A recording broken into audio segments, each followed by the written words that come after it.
Colon cancer. Prognosis based on location. Left-sided tumor versus right-sided tumors. Prepared by Jose Paredes for the course Population and Diseases at the Empire State College for the summer 2016. Let's start up talking about what is the colon. The colon is the largest part of the large intestine.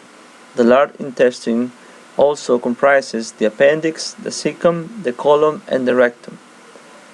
The colon is connected to the small intestine at one end, and at the other end is connected to the anus. What is the colon's function? What does it do? The colon removes water, nutrients, and electrolytes from partially digested food in the large intestine. The remaining material in the large intestine, called the stool, moves through the colon and is excreted through the anus.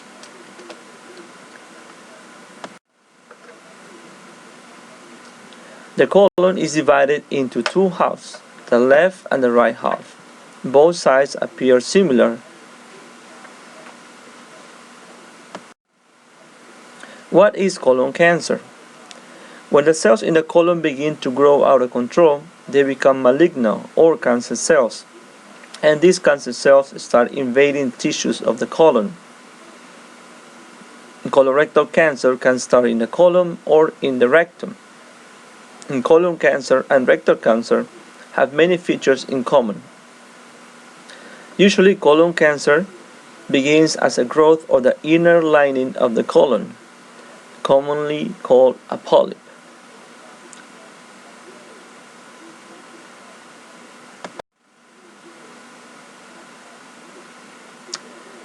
There are different types of cancer.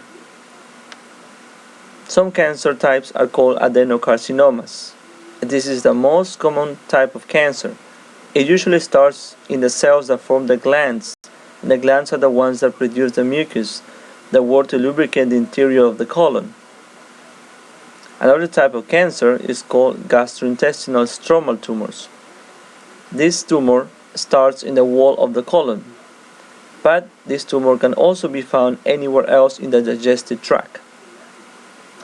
A third type of cancer is called lymphomas. Typically start in lymph nodes, the colon, the rectum, and also other organs. And a fourth type of cancer are called sarcomas. And this cancer starts in the blood vessels, muscle layers, or connective tissues in the wall of the colon or the rectum. In this slide, you can see a figure of a polyp, which is an abnormal growth of the inner lining of the colon. When this polyp is found early in the stage, it can be removed by a doctor before it becomes malignant and starts spreading to other organs. So what are the treatments for colon cancer? The advances in the prevention, detection, and treatment of colon cancer have improved over the years to provide better survival rates for patients with colon cancer. The early detection test, the new treatment with surgery, chemotherapy, targeted therapy, immunotherapy, and cancer vaccines are available to cancer patients as of today. And we know that with the advancement of medicine and technology, many new treatments will be developed in the upcoming years. Research continues to try to identify the causes of colon cancer and develop new drugs to cure it.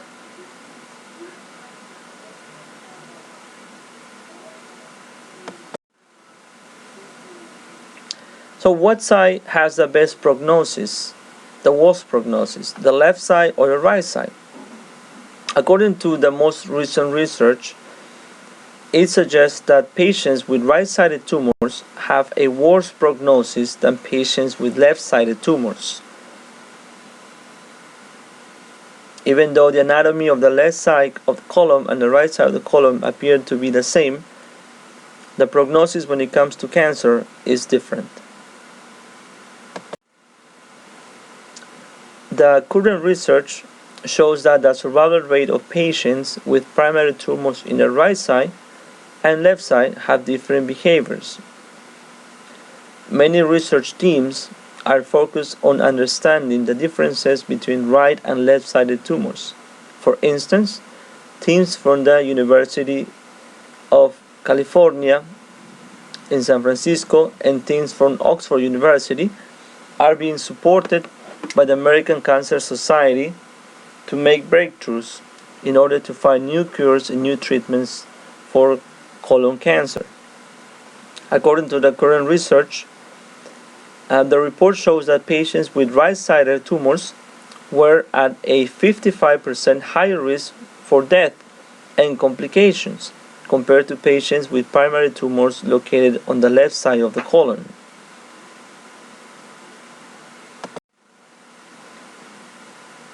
In this slide, you can see some of the symptoms with patients who have left-sided tumors compared to right-sided tumors. Patients who have left-sided tumors experience more rectal bleeding, changes in bowel habits, and it's more present with obstruction. On the other hand, patients with right-sided tumors experience anemia, that's a decreased amount of blood, an increased growth or mass. They experience abdominal pain in the right side of the colon, usually no change in bowel habit, and is less present with obstruction. So it's very important when you think that you have colon cancer to first identify the symptoms and then inform your physicians about these symptoms. The clinical presentation. Here we can see 3 different types of cancer of the large intestine. The most common colon cancer is located on the left side. It has a 35% frequency. The pathology of the left-sided colon cancer is annular invasive lesions, and the symptoms are constipation, alternating bowel patterns, abdominal pain, decreased stool caliber, and rectal bleeding.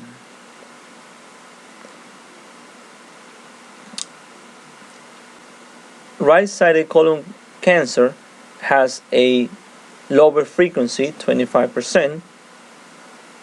Some of the symptoms are weight loss, weakness, and there's rarely obstruction. And also, patients with right-sided colon cancer experience deficiency in iron and also anemia.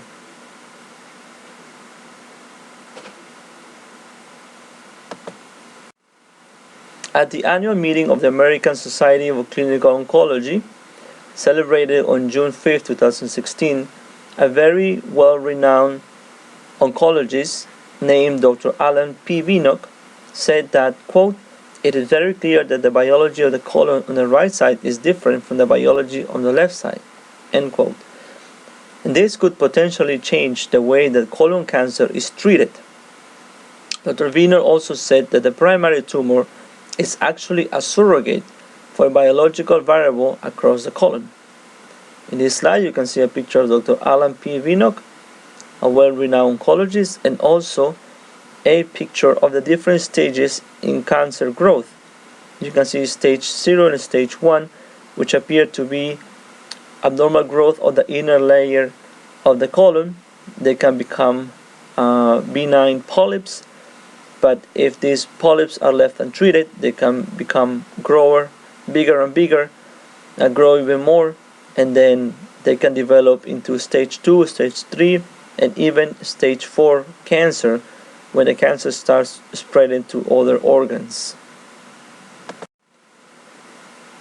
The University of Oxford published an article in February 20, 2015 called, quote, "Primary tumor location as a prognostic factor in metastatic colorectal cancer." The method that they used evaluated the association between tumor location and survival parameters in patients which are classified as right-sided or left-sided respectively. The analysis confirmed that right-sided locations have a negative prognostic variable, independent of the histology and gene mutations, and also show favorable outcomes in patients with left-sided tumors.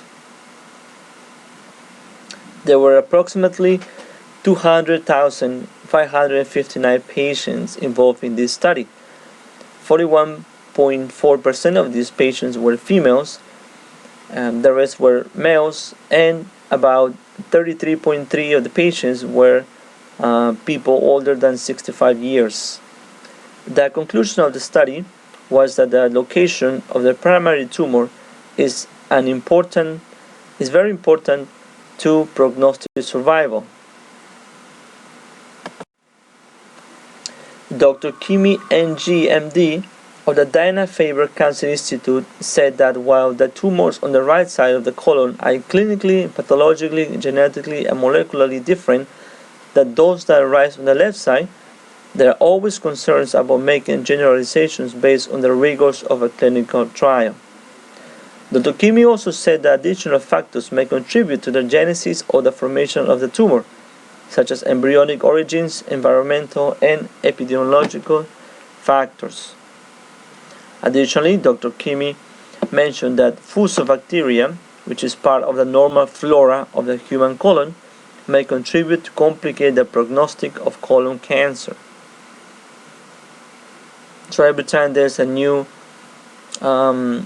research being done, some doctors agree with the conclusions of that research, whether other doctors do not agree.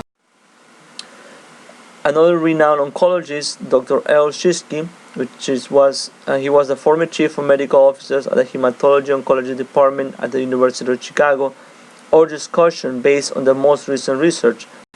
He proposes that we do not have to accept the conclusions of the research as of now. So to finalize, here are some recommendations that we can follow in order to prevent colon cancer. The first recommendation is to exercise daily. The recommended time to exercise is 30 minutes a day. It can be walking or any other type of physical activity. You can also fight obesity, being always aware of what you eat.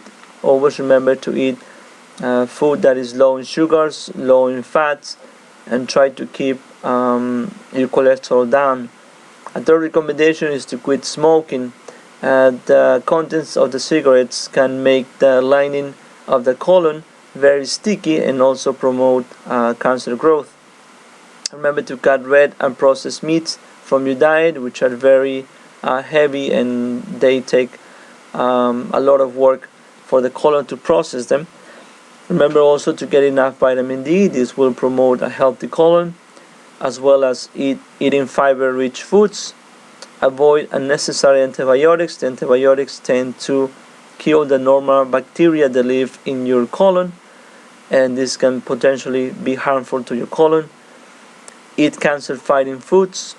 Drink less alcohol, because when you drink alcohol, you dehydrate your colon, you remove more water than usual, and the remaining contents in the colon become more solidified, and therefore your colon has to work even harder to pass them through the rectum, and this might develop into abdominal pain. And also remember to get regular screening with your physicians. If you have any symptoms which have been described in this presentation, make an appointment with a physician in order to try to avoid colon cancer. In this slide you can see some of the references that we have used to provide the information presented in this presentation. If you have any questions, please feel free to contact me whenever you can. Thank you for paying attention.